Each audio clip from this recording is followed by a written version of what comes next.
Hey, it's Denise, and this is sort of a end of the garden season wrap up because we are expecting a hard frost tonight. Actually, we have gotten probably 3 weeks past when we could have gotten our first frost, so I'm considering myself lucky.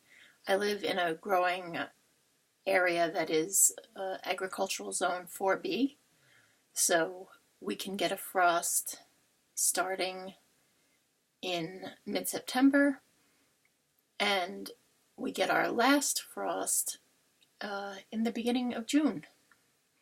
So it's a short growing season here. You basically got half of June, July, August that you can definitely count on without a frost. So to get all of September was great.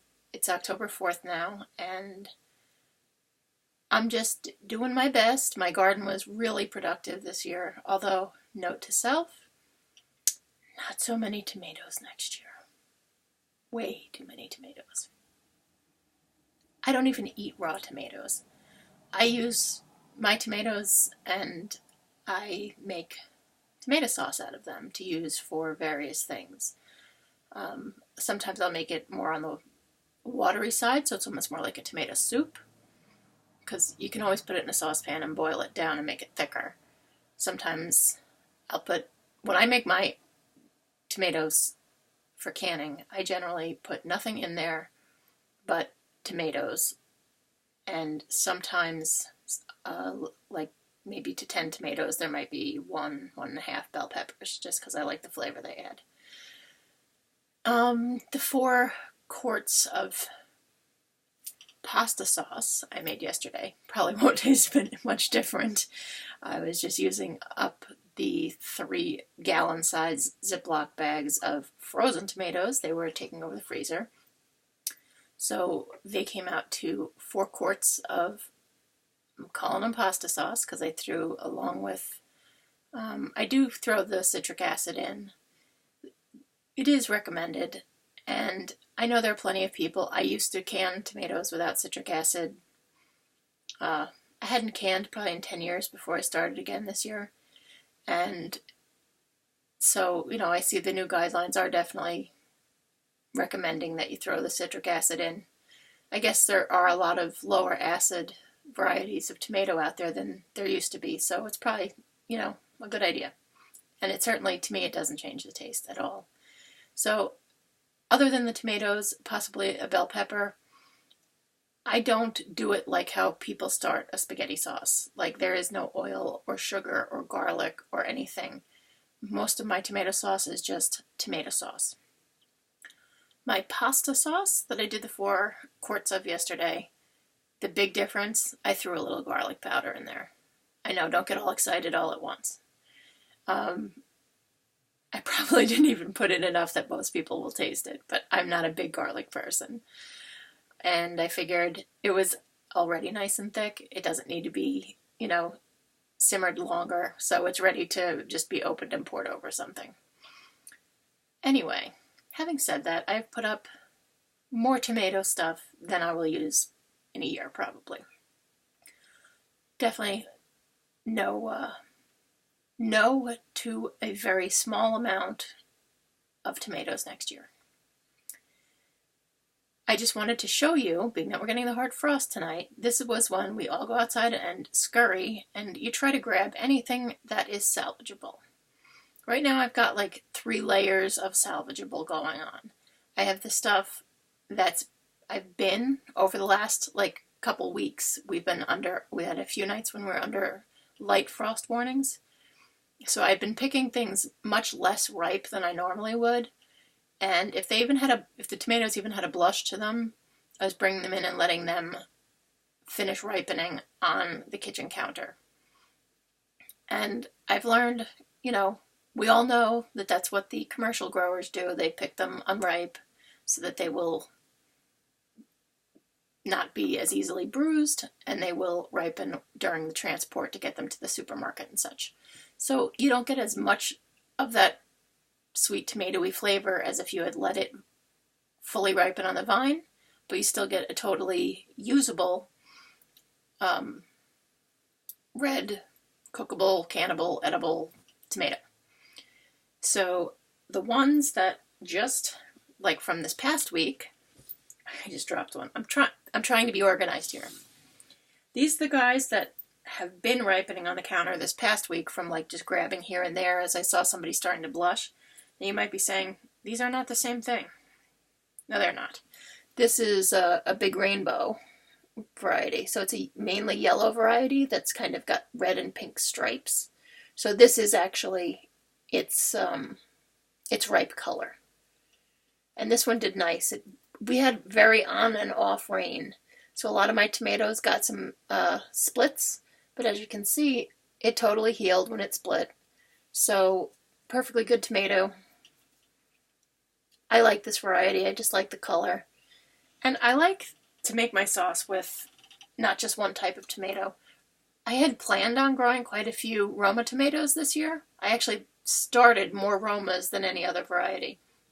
But while they did produce, they, by themselves, I feel can use a little something extra. And as someone who doesn't like to add salt or oil or stuff to my food unnecessarily, I like to add a few different varieties of heirloom tomato, and you just get a slightly different taste, a little deeper taste. This little beauty, you can see it's you can see it's got fuzz or hair, and there's something stuck in it. No, that's part of the vine. Okay, garbage. A black, I'm going to mess this up. It's a French word. I believe vernissage is how you pronounce it. Again, I don't speak French, so I'm probably killing it. But you can see it goes from still very green to like this beautiful, deep, almost like the red of a really red potato, like that kind of red, as opposed to like a pinky red that you expect from a tomato. Here is one of the Roma tomatoes, you know, what most people just think of as your standard paste tomato. And I've got, what else do I got in here? I have a whole bunch. If you want to talk productive, these black vernissage are the most, they outproduced every type of tomato in my garden this year, by far. I started 6 varieties. I ended up with only 4 that took off and really grew. And without a question, these produced way more than anything else. They're a smaller tomato, which for sauce purposes, it's like, do I really care? No. I'm not making, if you're making tomato sandwiches, then you would want, you know, like one of these beauties. But, you know, and yes, I throw these in the sauce too. But when I make my sauce, I'm not someone who gets rid of the skins, the seeds, nothing.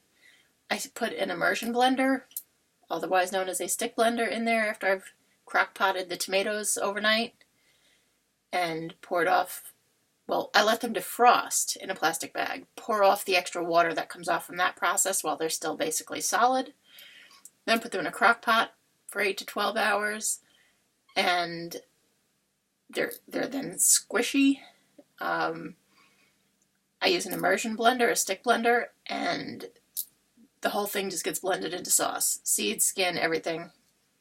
So if you're someone that seeds in your sauce bother you, you wouldn't like my sauce. To me, it's like, it's part of the tomato. You eat it if it's in your salad. You eat it if it's on your sandwich. I'm not making myself crazy. It doesn't bother me that they're in there. It doesn't bother my family that they're in there. So the fact that they're tiny, I don't care. It's not like I'm sitting there taking each one apart. I'm squashing them into liquid with a stick blender. Definitely most productive. And like I said, this one you can see this is another big rainbow. You can see got cracked when after a couple days of, well, like a week of no rain. We then got heavy rain. But again, you can see that the splits healed. It's almost like, you know, like a scar. So I'll just trim them off when I'm I'm doing a video on my end of gardening season. Anyway, so I would just cut those off. Basically, they're just little scars the tomato got from absorbing too much water in a short period of time after not being regularly watered, like not raining. So that does not mean it's a bad tomato. So that's kind of showing you what I have that's been ripening on the counter this past week that's pretty much ready to be either stuck in the freezer or cooked. They'll probably end up in the freezer because what I have next is stuff that is not ready to be cooked. 2 stages of. One is the stuff that shows some sign that it's beginning to blush, and so there's lots of fingers crossed because generally I don't like to pick them this early, as some of these are, but if I saw any sign of pink, I want to give them a chance to finish ripening on the kitchen counter like the ones in the bowl did. So I have this bag that you can see full of tomatoes, and they range from aroma that has, you can see just the first blush. It is quite green, but there is some blush, which means it has started the ripening process, so there's a chance that it will finish. And I have others that are a little further along, like this rainbow. You can see there's blush around it, and it's mostly yellow, which, you know, remember it's a yellow tomato with red and pink stripes, so, and it's got blush. So it's definitely started ripening. So I've got a bag of things like that will be sitting on my counter for probably anywhere from 2 days to a week, waiting for them to be all the way ripe. The final act of garden desperation, I am told, is to grab the green ones, the ones that are completely green, no hope of them ripening if just left out at this point, and put them in a paper bag. And I'm going the extra step, and I'm going to put a banana in there with them, because we all know that storing your other fruit with bananas can make your fruit ripen and or go bad, depending on how you're looking at it, more quickly, because they give off some sort of gas or enzyme or something that ripens fruit. So the ones that are not showing any sign of starting to pink up yet, there's a lot of them. It was just killing me, though, leaving them there, knowing that tomorrow morning they would be garbage, like ready to. These are the lucky bananas that are going to be sitting in there with them. But these are the guys that have not shown any sign whatsoever of ripening yet. They're still really firm. So to me, this is kind of an experiment to see if this method works. I'm not someone who makes chutneys or fried green tomatoes or salsa or anything like that I would have use for unripe tomatoes. So I feel like this is sort of my way of trying to get use out of them. You can see there's a lot of them. And if it works, it works. If it doesn't, they would have just died out on the vine anyway. That's how I'm looking at it. So I'm following my neighbor's instructions, putting them in the bag. She said in the bag, in the dark, and check on them every couple days. That's what I'm going to do. The other garden thing that I wanted to talk about, the jelly melon. I got a few to grow. Am I going to grow them again? No, I don't think I am. I don't know that my growing season is long enough for them. None of them really turned the more orangey color that the packet indicated, the seed packet indicated they were going to turn, even though they had stopped growing and were sitting there doing nothing but ripening. We did cut one open and eat it, the one that had probably looked the most ripe, but, excuse me, they, overall, it did not produce that many, and it also, it's very, very prickly. It's in the cucumber family, for those of you who are not familiar. not only is the fruit incredibly prickly, I mean, these are sharp. If you grab this, not realizing, they poke. They are, it is very sharp, the fruit itself. The vine is also very prickly. So it had entwined around another cucumber variety, and invariably I was getting prickled by both the vine and or like I just felt this just poked my hand. I will cut one open to show you what the inside looks like for any of you who are like, what is that? I thought I had a large knife right here to cut it open with. Ouch. Not ouch to the knife. Ouch to I poked myself in the hand while being handed the knife. I mean, I poked myself in the hand with this while being handed this. Anyway, let's see if this one is ripe enough. I got two other little ones here, but this one's the biggest and hopefully the ripest, so you can see what it is. If I can cut it. Okay, there it goes. And yes, juice is shooting out of it. Don't know if you're getting to fully enjoy that experience. Juice is shooting out of it. Trying to cut through the bumps where the prickly bits are, it's like they're harder. You have to kind of saw around them. Now the whole point of the jelly melon is supposed to be that it's a cool, refreshing, gelatinous practically sort of thing that you would eat on a hot day. Like, I was thinking, made me think like palate cleansing, just a cool, very mild cucumber taste type of thing. So essentially, you cut your jelly melon open and you eat the seedy, I'm gonna make a mess, very like wet, juicy, jelly-like pulp that is in the middle. You can just scoop it out with a spoon and eat it.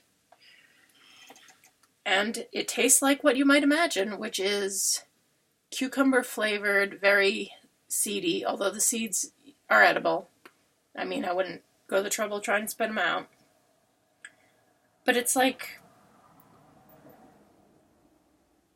a little bit of faintly cucumber flavored Jell-O with a lot of seeds in it. Not something I feel the need to grow again. I don't. They're decorative and they're very cool looking growing in the garden, but to me that's really all they are. I'm sure there are other people out there who love them. I'm just not one of them. So it was worth growing just to see what they're like, because I had never actually seen one in person. I had only seen the seed packets, and I had seen them in some videos of other people's gardens, but I had never seen one in person. So it was just kind of like on a whim to grow them to see if they would grow. And they did, like I said, they grew a few, but they took a long time to get started, and therefore I don't think they really had the full season to ripen. Maybe they were waiting for warmer weather than we get here in the spring to get started. But definitely not something I'll be growing again. So that is the end of my garden season roundup.